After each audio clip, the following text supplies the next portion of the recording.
Hello friends, ओम श्री गणेशाय नमः। ओम नमः शिवाय। आप सभी का स्वागत है आपके अपने यूट्यूब चैनल पर। फ्रेंड्स, आज हम आपको इस वीडियो में बताने जा रहे हैं श्रावण मास के तीसरे अध्याय के बारे में, जिसको सुनने मात्र से ही होंगी आपकी सभी मनोकामनाएं शीघ्र ही पूर्ण।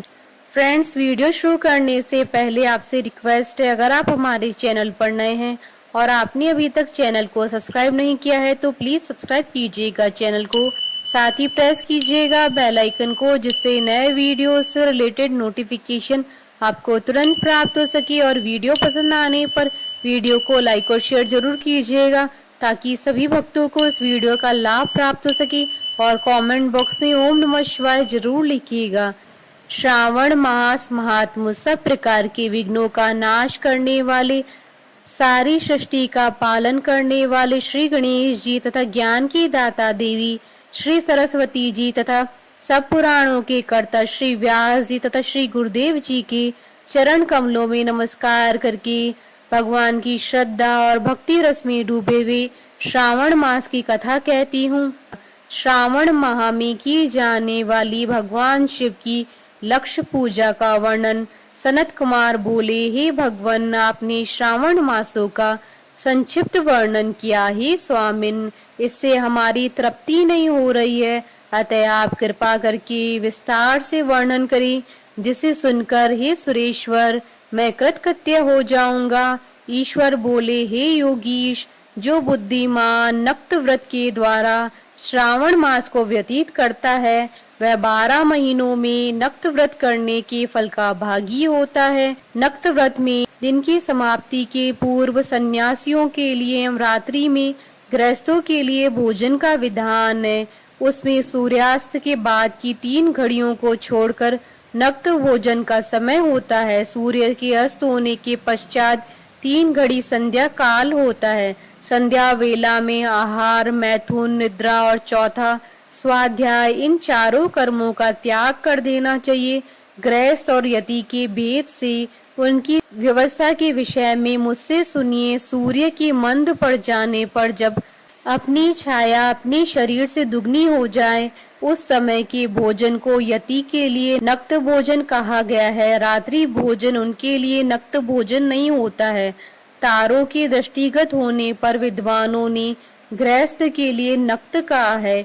यति के लिए दिन के 8वें भाग के शेष रहने पर भोजन का विधान है। उसके लिए रात्रि में भोजन का निषेध किया गया है। गृहस्थ को चाहिए कि वह विधि पूर्वक रात्रि में नक्त भोजन करे, और यति, विधवा तथा विदुर व्यक्ति सूर्य के रहते नक्त व्रत करें। विदुर व्यक्ति यदि पुत्रवान हो तब उसे भी रात्रि में ही नक्त व्रत करना चाहिए। अनाश्रमी हो अथवा आश्रमी हो, अथवा पत्नी रहित हो, अथवा पुत्रवान हो, उन्हें रात्रि में नक्त व्रत करना चाहिए। इस प्रकार बुद्धिमान मनुष्य को अपने अधिकार के अनुसार नक्त व्रत करना चाहिए। इस मास में नक्त व्रत करने वाला व्यक्ति परम गति प्राप्त करता है। मैं प्रातः काल स्नान करूंगा, ब्रह्मचर्य व्रत का पालन करूंगा, नक्त भोजन करूंगा, पृथ्वी पर सोऊंगा और प्राणियों पर दया करूंगा। हे देव, इस व्रत को प्रारंभ करने पर यदि मैं मर जाऊं तो हे जगतपते, आपकी कृपा से मेरा व्रत पूर्ण हो। ऐसा संकल्प करके बुद्धिमान व्यक्ति को श्रावण मास में प्रतिदिन नक्त व्रत करना चाहिए। इस प्रकार नक्त व्रत करने वाला मुझे अत्यंत प्रिय होता है। ब्राह्मण के द्वारा अथवा स्वयं ही अति रुद्र, महारुद्र अथवा रुद्र मंत्र से महीने भर प्रतिदिन अभिषेक करना चाहिए।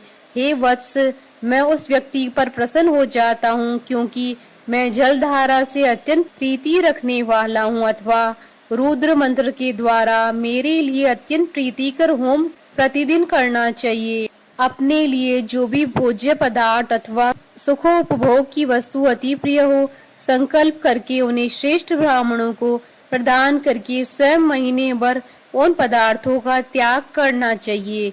हे मुने, अब इसके बाद उत्तम लक्ष्य पूजा विधि को सुनिए। लक्ष्मी चाहने वाले अथवा शांति की इच्छा वाले मनुष्य को लक्ष्य बिलपत्रों या लक्ष्य दूर्वा दलों से शिव की पूजा करनी चाहिए। आयु की कामना करने वालों को चंपा के लक्ष्य पुष्पों तथा विद्या चाहने वाले व्यक्ति को मल्लिका या चमेली के लक्ष्य पुष्पों से श्रीहरि की पूजा करनी चाहिए। शिव तथा विष्णु की प्रसन्नता तुलसी के दलों से सिद्ध होती है। पुत्र की कामना करने वालों को कटेरी के दलों से शिव तथा विष्णु का पूजन करना चाहिए। बुरे स्वप्न की शांति के लिए धान्य से पूजन प्रशस्त होता है। देव के समक्ष निर्मित किए गए रंगवल्ली आदि से विभिन्न रंगों से रचित पद्म, स्वास्तिक और चक्र आदि से प्रभु की पूजा करनी चाहिए। इस प्रकार सभी मनोरथों की सिद्धि के लिए सभी प्रकार के पुष्पों से यदि मनुष्य लक्ष्य पूजा करे तो शिव जी प्रसन्न होंगे। तत्पश्चात उद्यापन करना चाहिए, मंडप निर्माण कराना चाहिए और मंडप के त्रिभाग परिमाण में वेदिका बनानी चाहिए। तदंतर पुण्यावाचन करके आचार्य का वर्ण करना चाहिए और उस मंडप में प्रविष्ट होकर गीत तथा वाद्य के शब्दों और तीव्र वेद ध्वनि से रात्रि में जागरण करना चाहिए। वेदिका के ऊपर उत्तम लिंग तो भ्रत बनाना चाहिए और उसके बीच में चावलों से सुंदर कैलाश का निर्माण करना चाहिए। उसके ऊपर तांबे का अत्यंत चमकीला तथा पंच पल्लव युक्त कलश स्थापित करना चाहिए और उसे रेशमी वस्त्र से वेष्टित करना चाहिए। उसके ऊपर पार्वती पति शिव की स्वर्णमय प्रतिमा स्थापित करनी चाहिए।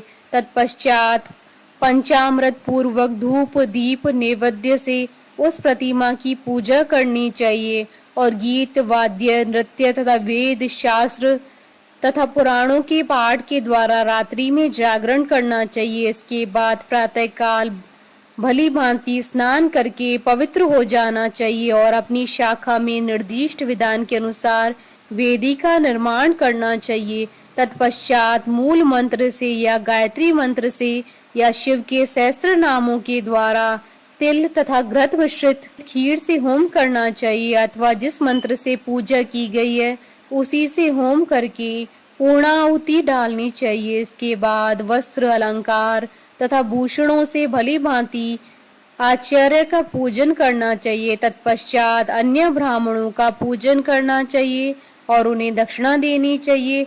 जिस जिस वस्तु से उमापति शिव की लक्ष्य पूजा की हो उसका दान करना चाहिए। स्वर्णमयी मूर्ति बनाकर शिव की पूजा करनी चाहिए। यदि दीप कर्म किया हो तो उस दीपक का दान करना चाहिए। चांदी का दीपक और स्वर्ण की वृत्ति का अर्थात बत्ती बनाकर उसे गोघृत से भरकर सभी कामनाओं और अर्थ की सिद्धि के लिए उसका दान करना चाहिए। इसके बाद प्रभु से क्षमा प्रार्थना करनी चाहिए। अंत में 100 ब्राह्मणों को भोजन कराना चाहिए। हे मुनि, जो व्यक्ति इस प्रकार पूजा करता है मैं उस पर प्रसन्न होता हूँ।